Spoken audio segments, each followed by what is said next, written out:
viewers, வணக்கம் and welcome to Minuville. அனைவருக்கும் season's greetings and best wishes. இன்னைக்கு நம்ம ஒரு மிடில் ஈஸ்டர்ன் டெசர்ட் பக்லாவா எப்படி பண்றது அப்படிங்கறத பார்க்க போறோம். ரொம்ப ஈஸி and டேஸ்டியான டெசர்ட் இது. கூடவே நான் டிப்ஸும் ஷேர் பண்ணிருக்கேன். சோ வாங்க எப்படி பண்றதுன்னு பார்க்கலாம். பக்லாவா பண்றதுக்கு தேவை store bought baklava sheets, 1 stick of melted butter, 1 cup of almonds, 1 cup of pistachios and 1 cup of walnuts. இந்த மூணு நட்ஸையும் பல்ஸ் பண்ணி வெச்சுக்கோங்க. அதில் 1 teaspoon of cinnamon mix பண்ணிக்கோங்க. எந்த பேக்கிங் ட்ரே யூஸ் பண்ணுறீங்களோ அதுக்கு ஏற்ற மாதிரி பக்லாவா ஷீட்ஸை கட் பண்ணி வச்சுக்கோங்க. ஃபஸ்ட்டு 2 ஷீட்ஸை வச்சுட்டு அது மேலே இந்த மாதிரி பட்டர் கோட் பண்ணிக்கோங்க.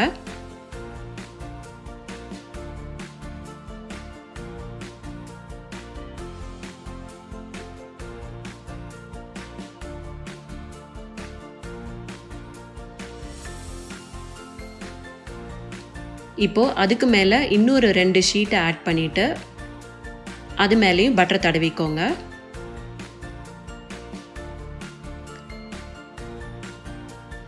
இந்த மாதிரி 4 செட் ஆஃப் ஷீட்ஸ் வச்சு பட்டரை தடவினதுக்கு அப்புறம்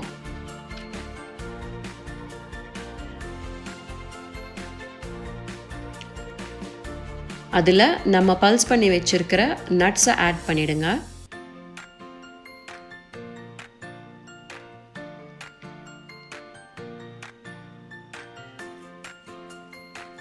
இப்போ இதுக்கு மேலே திரும்பவும் 4 செட் ஆஃப் ஷீட்ஸ் வச்சுட்டு பட்டர் கோட் பண்ணிடுங்க.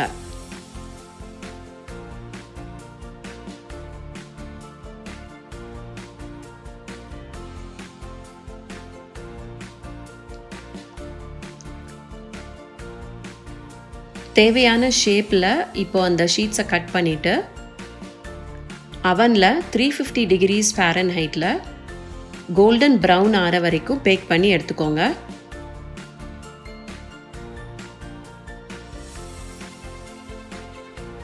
அடுப்பில் ஒரு பேனில் 1 கப் சுகர் அண்ட் 1 1/4 கப் தண்ணி ஆட் பண்ணிவிட்டு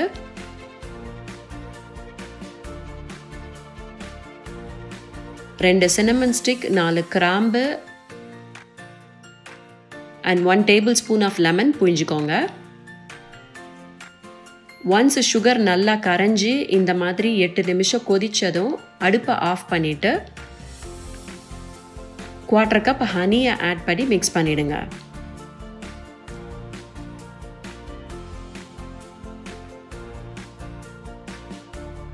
சுகர் சிரப் சூடு ஆறினதும் பேக் பண்ணி வச்சிருக்கிற பக்லாவா ஷீட்ஸில் அதை கொஞ்சம் கொஞ்சமாக பேட்சஸில் போர் பண்ணிக்கோங்க.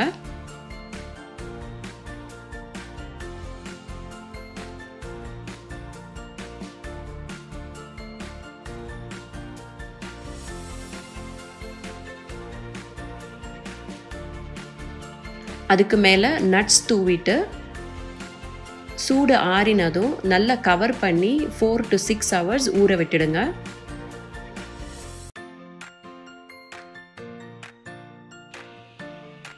டேஸ்டியான பக்லாவா ரெடி. ஸோ இப்போ இந்த டிப்ஸ் என்ன அப்படிங்கிறத பார்த்துடலாம். டிப் நம்பர் 1, இந்த ஷீட்ஸ் ரொம்ப தின்னாக இருக்கிறதுனால குயிக்காக ட்ரை ஆகிடும். ஸோ நீங்கள் ஒர்க் பண்ண ஆரம்பிக்கும் போதே ஒரு மாய்ஸ்ட் கிளாத் போட்டு கவர் பண்ணிவிட்டு நீங்கள் ஒர்க் பண்ணுங்கள். டிப் நம்பர் 2, நம்ம சுகர் சிரப் நிறைய காய்ச்சிருந்தா கூட நீங்கள் எவ்வளோ ஷீட்ஸ் யூஸ் பண்ணுறீங்களோ அதுக்கு ஏற்ற மாதிரி சுகர் சிரப்பை குறைச்சி யூஸ் பண்ணிக்கோங்க.